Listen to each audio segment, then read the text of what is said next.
Welcome back. I love the transparency and I love what we do. So this is actually take two.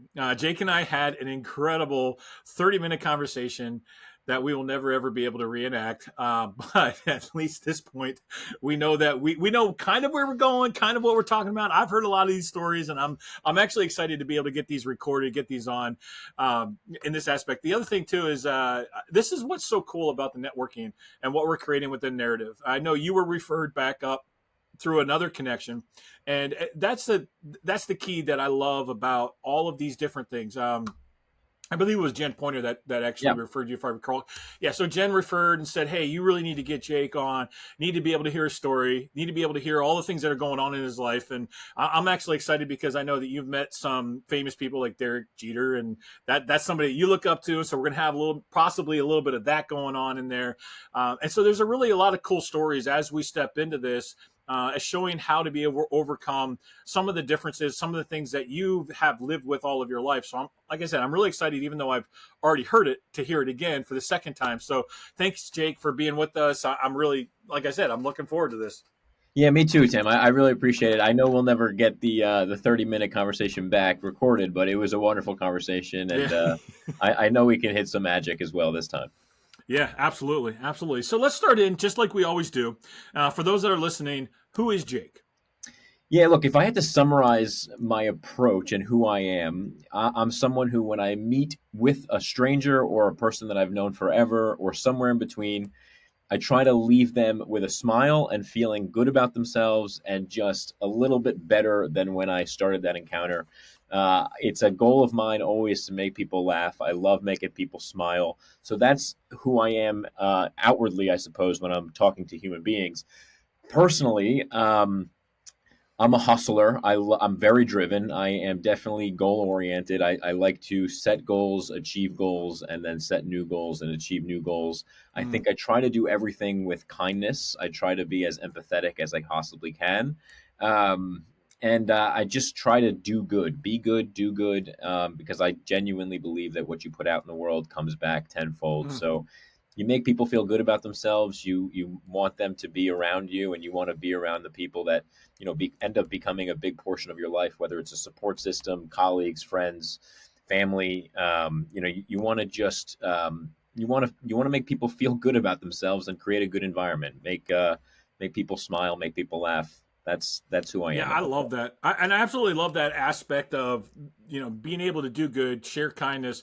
And frankly, I know this is going to go down in history as far as where we're at, but we're recording this in the middle of a politic year. This is the presidential campaign, and there's a lot of, and I don't care what side you're on, but there's Yeah, a lot of fear mongering. There's a lot of marketing. There's a lot of things that are going on that are making people feel obviously a little bit more afraid, a little bit more angry, a little bit more upset with each other. And your theory, and this is part of narrative, being yeah, able to write and craft the story that you want to be able to leave as a legacy. And what you just said as part of, I want to leave people with a smile. I want to lead and act in kindness. And yeah, I so appreciate that, especially now because our world is just like fist fist to fist against each other, yeah. and so that's a really great motto, and I appreciate that. So we'll maybe touch on that a little bit, but Yeah. let's Well, look, start into. Oh, go ahead. I was going to say, fear mongering only works as long as people are closed minded. I think it's easy to create a us versus them mentality, whether it's political or not, as long as people aren't willing to get to know people. I was actually just having this conversation with a friend of mine. I call it like the train ride experience, right? Because back in, let's just arbitrarily say, the 80s or even the 90s, if you're sitting next to someone on the train, there's really only two options, right? They're either reading the newspaper or they're talking to you. People were Mm, forced to talk to each other because technology wasn't such a big portion of our lives. You go on a train today, everyone's on their device, whether it's a laptop or whatever it is, but no one is talking. And I think over time, if you continue to evaluate that on a macro level and think about what it does to people psychologically, you don't get to know people as well. You don't understand people who are maybe a little bit differently than you. And what ultimately that breeds is fear. That's why they say, you'll never waste money on travel, because you get exposure to different types of people, different cultures, and you really kind of understand that at the end of everything, people are human and they have a lot of similar problems. So fear mongering really, it's only useful, I suppose, if you're talking to a population of people that are susceptible to being afraid and not willing to get to know people. So what I say is, treat strangers like family, treat family like Yeah. strangers. I guess, everyone is one and the same.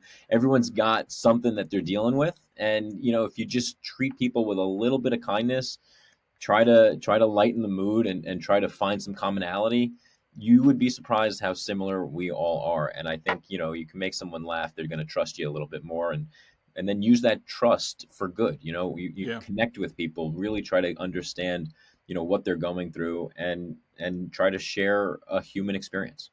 Yeah. So I know that you and I have talked. I am officially making an executive decision to pivot a little bit Yeah. right here, Yeah. because this is what narrative is all about. There is a false narrative and then there's a true narrative. And the true narrative is the one that we are looking to be able to write for the future. The false narrative is what people are telling us and how to be able to act. And I want to lead into this, and we'll talk a little bit about your life and your story. And I do want to get into that, but this is such a key element to everything that we're discussing. Yeah.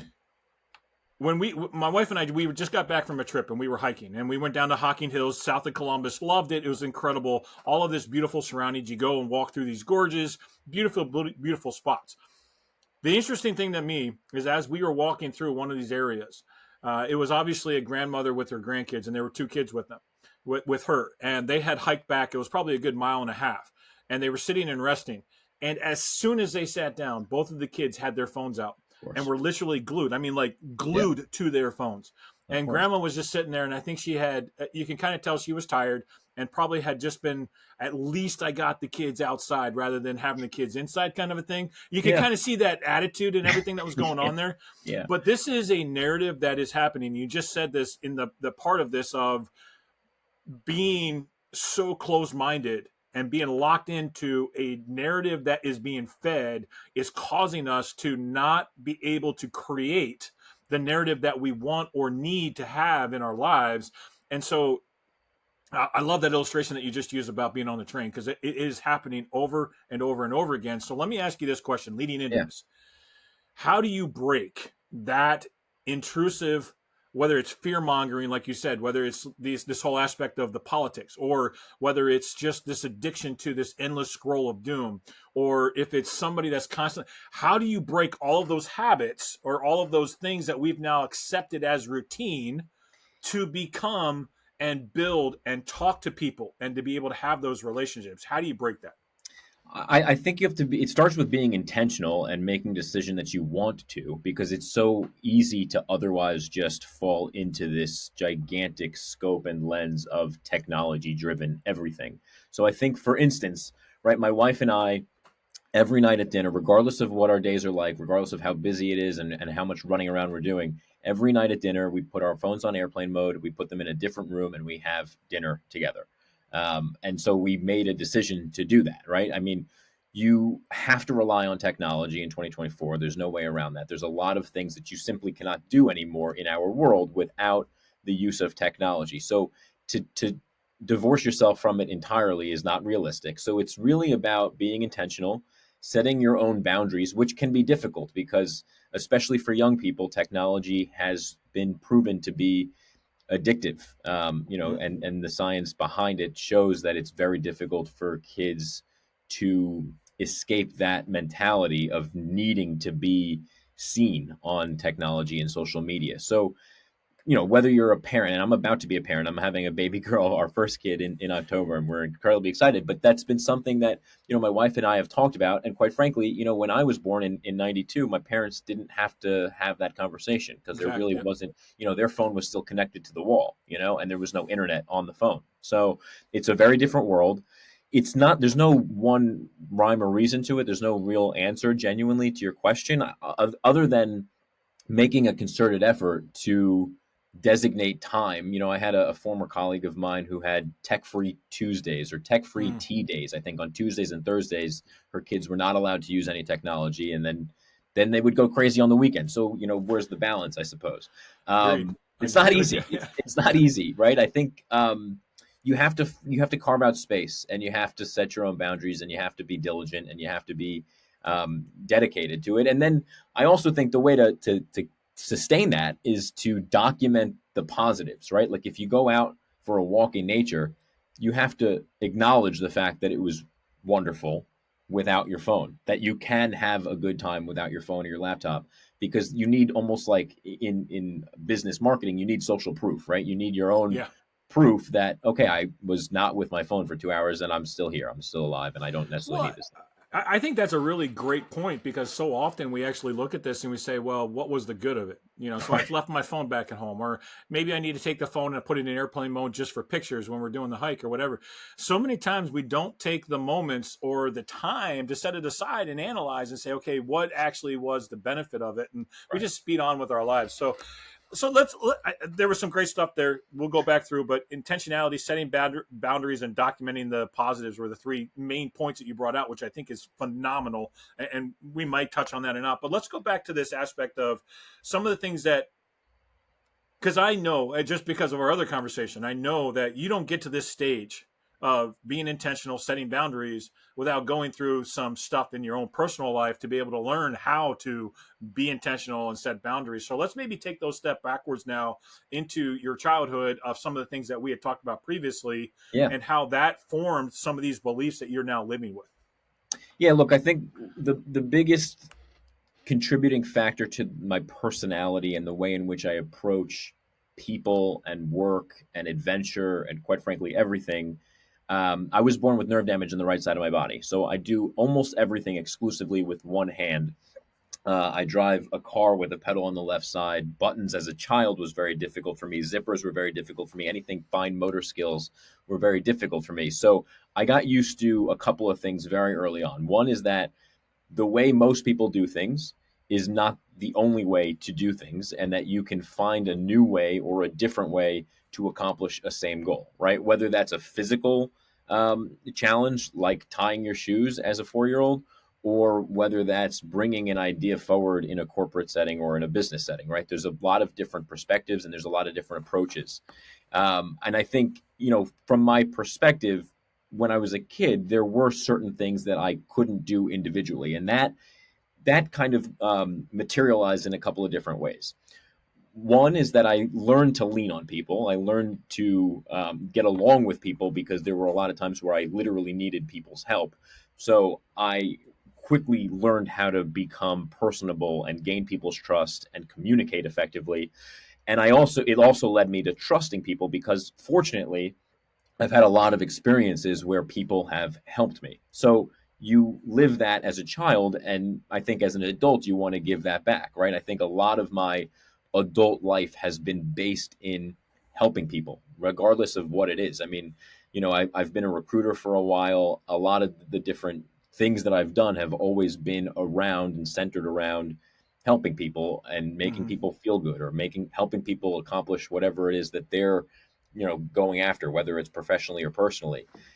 So I think a lot of what I dealt with physically has translated into an emotional standpoint of how I approach people, how I approach goals, and how I do everything. I think the other thing, and I was telling you about this not too long ago, Tim, is that because I physically couldn't do a lot of things, I had a decision to make, right? You can either get drowned in all of the things that you can't do and accept that as your life, I suppose. Or you can decide what's important to you. You can intentionally think about what matters to you most, and then let everything else fall away, right? Like one of the mottos I have is don't sweat the petty stuff and don't pet the sweaty stuff. Don't pet the sweaty stuff because that's gross, but don't sweat the petty stuff because you think about all the things that happen in a daily life, right? You hit too Yeah. many red lights, your phone charger doesn't reach to a certain side of the bed, your food at a restaurant takes 10 minutes to get there instead of 7 minutes, and you're really unhappy about all these little tiny things. You can decide that those are going to drive you crazy, and that's the energy that you point out in the world. Or you can think about yourself and say, all right, these things don't genuinely matter in the grand scheme of things. If it's not going to bother me a year from now, I shouldn't be spending too much time on it.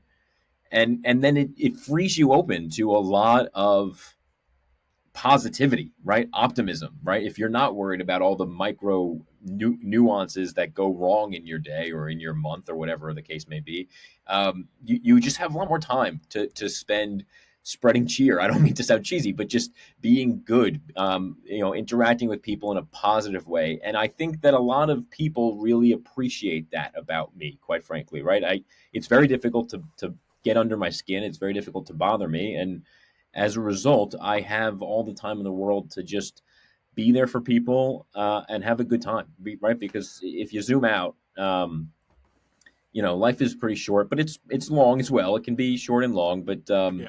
I think you just have to make a decision about what kind of vibe you want to put out in the world, and how you want to treat people, and what you really care about. And if you can't control it, then let it go, in my opinion. Yeah, so many of the conversations that we have, we talk about what was the narrative that you have growing up, and a lot of Yeah, times there are false narratives that you adopt, but there's also positive narratives that you adopt.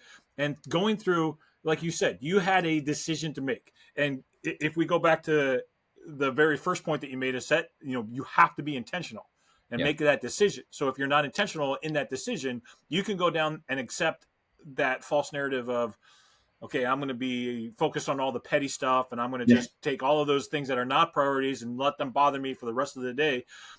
You could choose to do that. That is a narrative that's out there. And frankly, so many people choose that. yeah, But you made the decision early on to adopt what I would call a core belief of this little saying, which is a cool little saying, don't sweat the petty. That's a core belief for you. That's something that yeah. creates action. It creates the way that you're going to show up in life.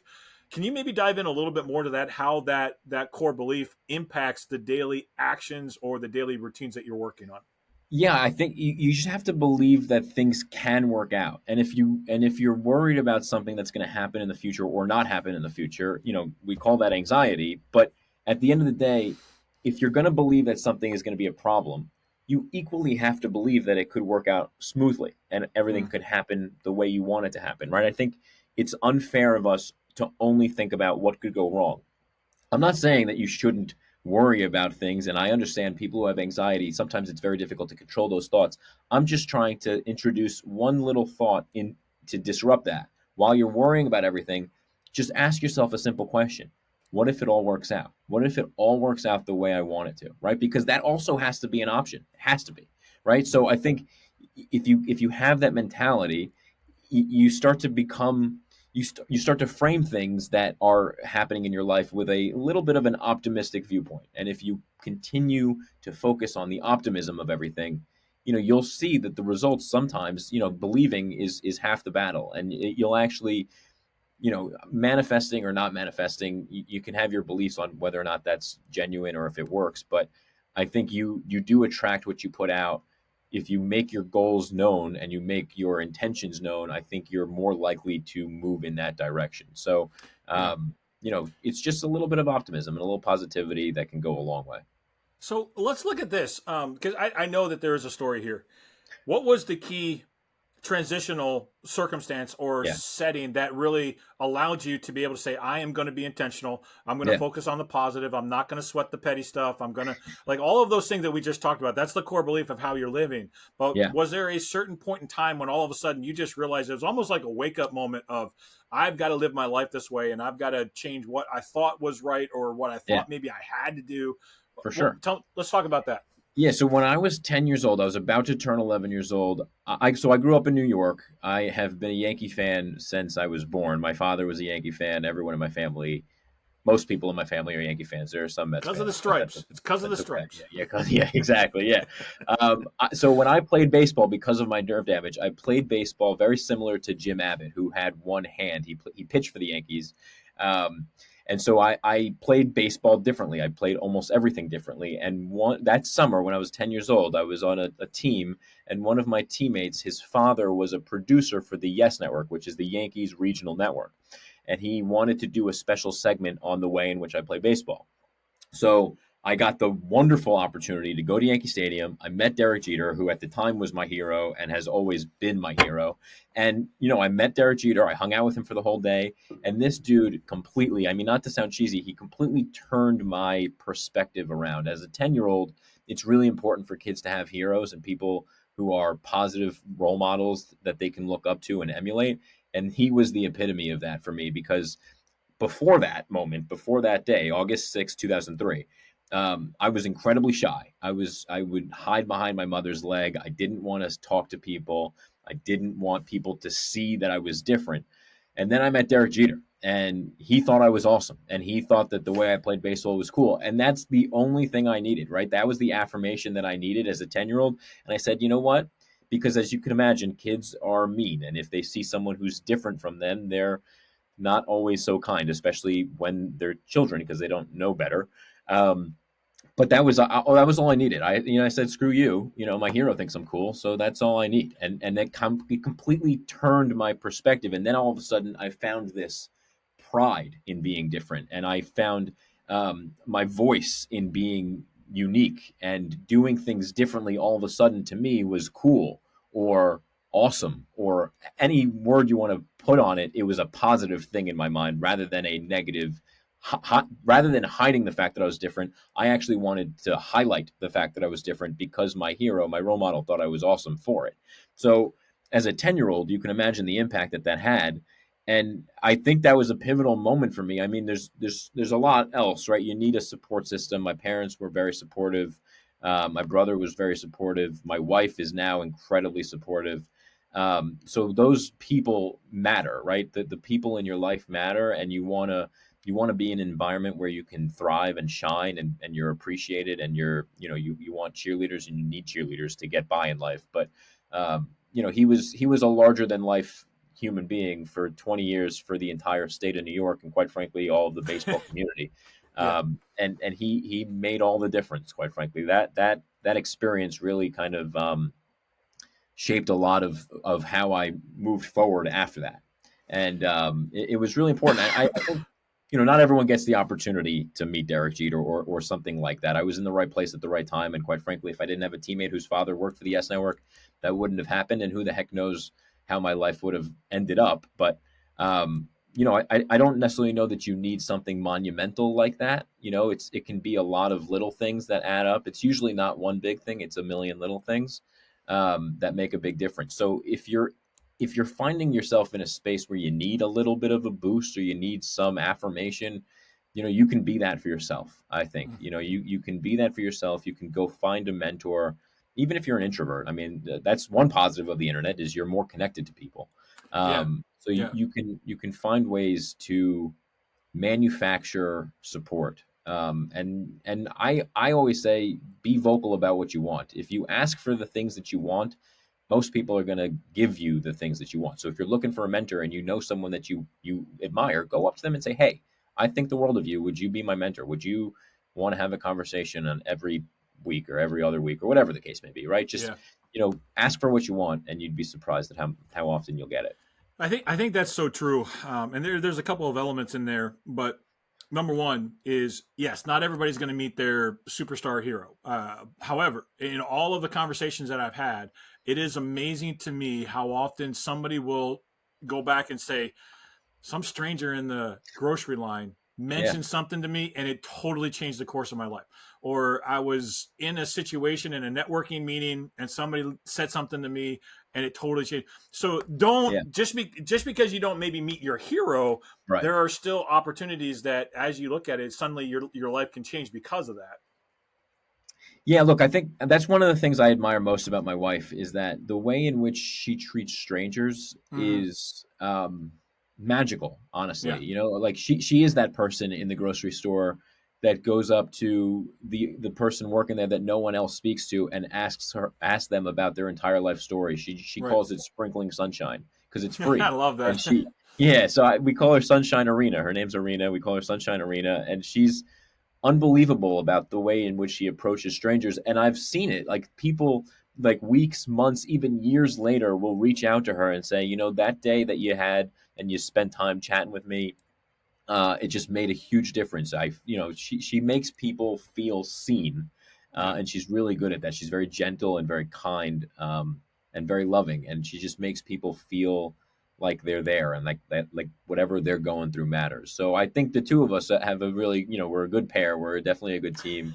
The way in which we treat Well, that's people probably what matters. attracted you two to each other. So it's a Absolutely, good of thing. course. Yeah, yeah, So, absolutely. what were some of the, like internally, what were some of the results that you Basically, I would call this the self-talk, right? But what were Yeah. some of the self-talk aspects that you created after you met Derek Jeter?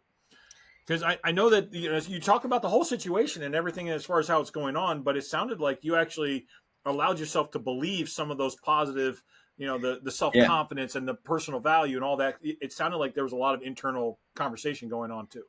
Yeah, I think it was a maturation of the thought process, right? Like my internal talk track, if you will, right? I think it started with after I met Derek Jeter, it's I can, right? Like there's a possibility that I can do X, regardless of whether it is.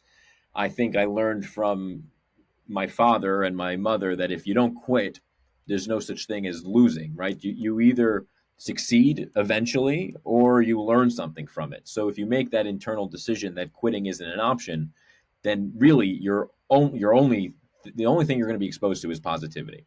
Mm. So I think first was I can, and then it was I can be different, right?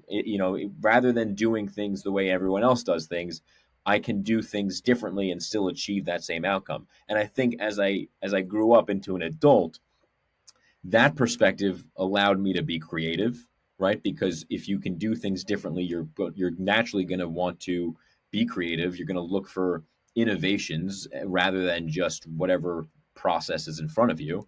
And I think that also leads to my drive, right? Because you try to accomplish a goal, and if you're not going to quit and you're going to think outside the box and you're going to consider different perspectives and you're going to lean on people and you're going to trust people and you're going to value their opinion because of the impact that they've had on you. And I mean, like people in your life or just the concept of people, whoever naturally comes into your life, like Right. you, quite frankly, then you have so many possibilities all of a sudden, right? It goes from I I have this goal in front of me and maybe I can do it, maybe I can't, to not only can I do it, not only will I do it, but I might do it in a way that no one else has done it. Right. Right.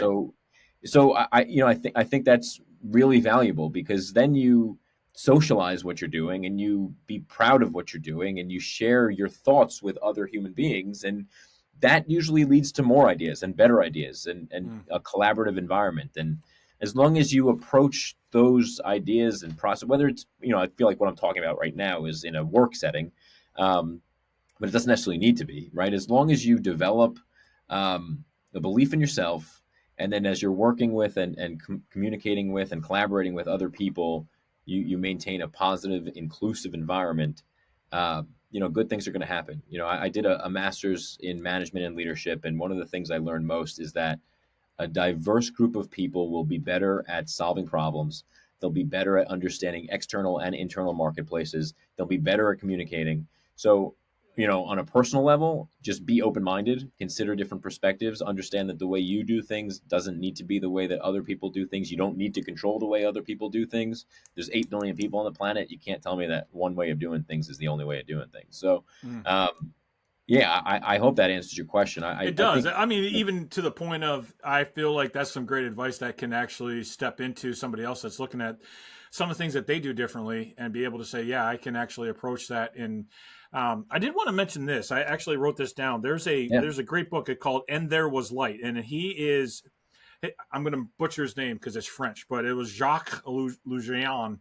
And like I said, I know I butchered it, so I apologize in advance. But the interesting thing, he was a blind 19-year-old in France during the occupation, and he led a massive movement for the French resistance wow, while he was blind. wow, I mean, like, it's just when you look at these kinds of things, and I think you would actually even appreciate that because he approached life in such a different manner. And he said, the yeah, greatest gift my parents ever gave me was the fact that they would not coddle me. They would not just say, well, because you are blind, you can't do this, or because yeah. they would just go try.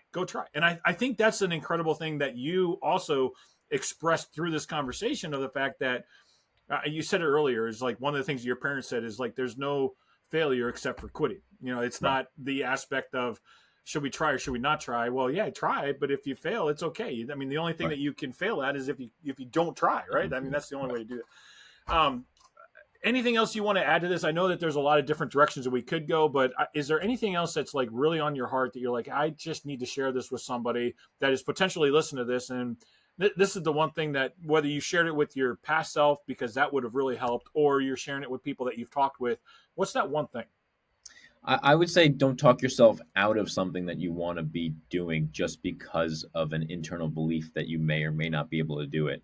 I would say just go for it. I think there's value in coming up with a plan. I think there's value in being prepared. But at the end of the day, you just got to take the jump and go for something. And if it doesn't work out the exact way that you wanted it to, Mm, that's okay. You can learn and course correct. At least you tried and you got some feedback, you got some data, and then you can make decisions based on that. But if you don't do it, then you will never know what could have been or what should have been. So don't undervalue yourself. Don't ever think that you're underqualified for something, and you don't have to be ready. You're never going to be 100% ready anyway. And if you're a little bit worried or scared or insecure, then that just means that you're a person, really. And there are other people that feel the same way. So if you go out there and you try something and it doesn't work out, and someone gives you, like judges you or thinks negatively of you, then that's not a person that you want. People who are doing better than you will never, criticize you, in my mm. opinion, right? It's only people who are envious or jealous of you. So I say quiet the noise the best you can. Try to find a way where people's opinions don't, impact your personal energy, and just go after what it is that you want to do. And if you make the decision not to quit, then good things will happen.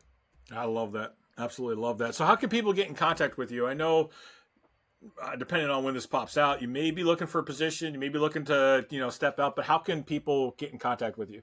Yeah, so my email address is jake@jakefedida.com. I'm a voice actor. I do voiceover stuff for a bunch of different commercials, promos, audiobooks. So that's if you go to jakefedida.com, you'll see some of my work, Yeah. and I'm also leading some staffing efforts recently, actually. So that's been really exciting. So right now in the restaurant industry and the hospitality industry. But jakefedida.com, I'd love to chat and meet with anyone. I do also some like career services, like resume review, interview prep, how to network like a pro. So if you're interested in any of that, I'm happy to help. I've told you, all of what I've done personally and professionally has always been based in helping people. So Yeah. I'll never turn down a conversation. I love meeting people, and I hope to hear from you. Awesome. Awesome.